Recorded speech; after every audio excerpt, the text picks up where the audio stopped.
And welcome back to another HOI4 video, and today I would also like to make sure to mention thank you to all my Patreons and supporters of the channel for continuing to put up with me. And if you're wondering what mods I'm using in the video, there are none. If you're wondering why the video looks crisp and you think I'm a liar, I'm not using mods. Basically, I care enough about my videos to actually go into post editing and make sure to make the graphics look a little bit nicer. So that's why it's better looking than our videos. So let's go ahead and talk about the topic today. Why dispersed industry is better than concentrated. I know right now people are immediately going and down that comment section going, oh my god, not this again. But I have proof this time that dispersed is better than concentrated. Not just my opinion, not going over the basic ideas. I have evidence and I have proof that you get more out of dispersed than you do concentrated. Even the production and factory output, you get more out of dispersed and instead of concentrated. So how does it work? Well, first off, for people who are new here, let's go over the differences really quick. So, concentrated industry, here's the differences. You get 20% factories in the state, 10% document output. Each level gives you the exact same things. These two stats are the exact same for dispersed industry. Let me go up to this one. They're the exact same for this factory output or dockyard output 10%, max factories in the state 20. The only differences between the two that people think, which makes them think concentrated is better, is this little factory output 15%. This one right off the bat gives you plus 10% factory output. That does not make it better by any means, okay? Here is where you get more equipment out of dispersed compared to the two, okay? So first off, there are these two big stats in this called production efficiency retention and production efficiency base bonuses. Here's where they have the biggest difference. Like I said, the production efficiency base, each level adds 5% on top of the base 10% you start out with on the game, which is right here. Or no, that's not it. But the base stats in the game have you start out at 10% production efficiency base. What does that mean? That's this little number up here, okay? It has you start out at 10%, which means you're starting out at 10% of your production efficiency. So every time you upgrade a level of dispersed industry, you get another 5%. I have it maxed out, which might make it unfair. I understand that, but this is just showing you how unfair it truly is using dispersed over concentrated. So look at this. We're starting off the bat with 35% production efficiency bonus. Now, to show you again, here it is. Look at that. We're starting out at 35%, and then it goes up from there. So we only need to build up at the very first production level. We only need to get 15% to have it completely maxed out, making the max we're allowed. Okay? That might make you a little bit concerned and say, well, if you continuously research something, all this stuff, concentrated is going to be better if you don't change anything up, if you don't add new production lines, if you don't change up the equipment, if you don't swap infantry over to plane trees and all this other stuff. Again, that's where people are wrong. They've done tests on this in a lot of the Paradox forums, and somebody even linked me the Reddit on my Discord, and they even showed me. Each tech on here requires around a year and a half to research, okay? So here's where the differences are again. It takes 2 years for each level of concentrated industry to catch up to dispersed industry because of this retention and base bonus. Just on the base bonus alone, it takes 2 years for it to catch up. Okay, so really you're looking at 2.5 years before you're actually at the level to begin producing more equipment than having just base dispersed. So, or whatever, you get the idea. So, do you notice something here? Each one of these techs take around on average 2 years at least to get the more advanced version. So see 1943 here, 1940, 1936, 1940. Now for tanks, again, 1934, 1936, 1939, 1941, 1943, 1945. I'm sure you get the point, the idea here. But if it takes a year and a half for this to be researched, and then you're producing it, well, by the time you have the other one researched, it's only a year and a half to 2 years into your production.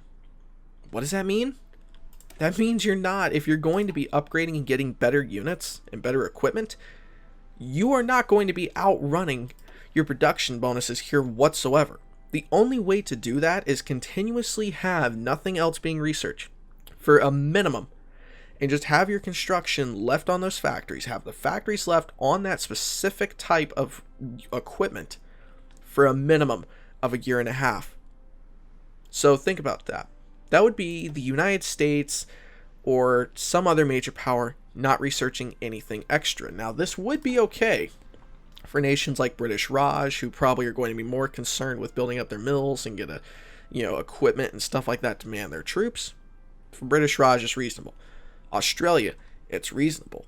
For Italy, it's sort of reasonable. For United Kingdom, it could be reasonable. But for the United States, for Japan, China could do it too.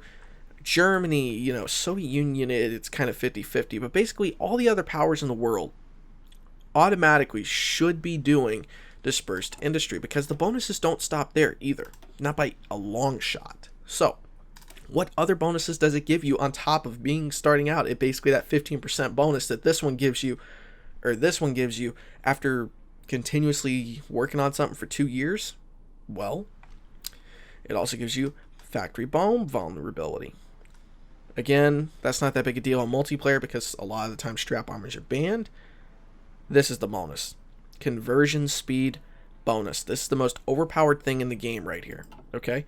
Right here, as you can see, we can get by 1937 another 40%. With this, it only happens one time. It only gives you one of these factory conversion bonus speeds. It gives you 20% once.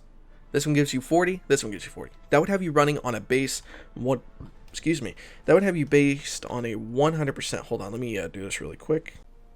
You would go from a conversion cost originally to, I don't know why it's not popping it up. Come on. It's not popping it up right now. But basically what it does is it helps you swap the factories out a lot cheaper. Hold on, maybe if I go down here really quick here. Let me swap them.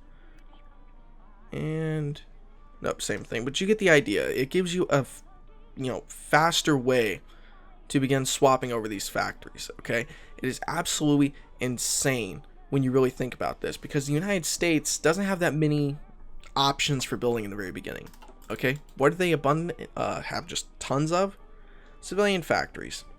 In this game, might not be a great idea to swap your civilians or swap your civilians over to military factories, but the United States can get away with it because they don't have to really trade for that much. So it's sometimes better just to swap the factories over.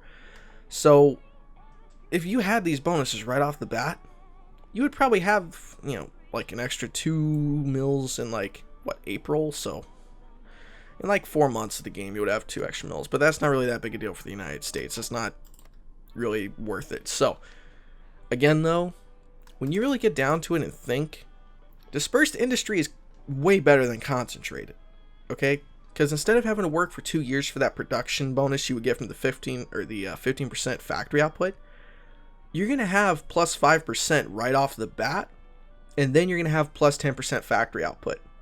And then if you swap a unit, if you have a plane that's been maxed out in your production levels, and then you swap it to a tank, you're going to keep 10% of that, plus your base 5%. So you're going to keep 15% more of the efficiency bonus that you had in the first place, on top of the 10% factory output. So again, there's just no comparing the two whatsoever. And people who keep arguing that concentrated's going to give you more, say that if you want, but there is proof behind this now. It takes 2 years, and if you're going to be researching, there is no reason whatsoever you should try to be in under any case whatsoever.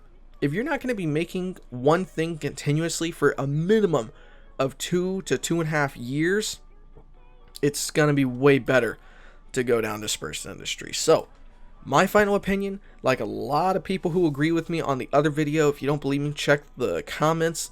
A lot of people are arguing it down there, but a lot of people like the video and agree that dispersed is better in this case, because what is Hearts of Iron? A war game. What is dispersed industry made for? Countries that are going to be at war. So, hopefully you guys enjoyed this video. Tell me down in the comment section below if you agree. If I'm wrong, please, if you think I'm wrong, don't just go down there and call me an idiot. actually try to make a discussion and decide, here's how it's better. Here's how concentrated is better over dispersed. But until somebody and people down there can prove the science behind it and actually give hard numbers like I just did about it taking 2 years of continuous research under concentrated to catch up, I'm not even going to try to argue with people. Okay? So, guys, thank you again for watching. Hopefully you enjoyed this video. I will see you guys next time. Stay awesome.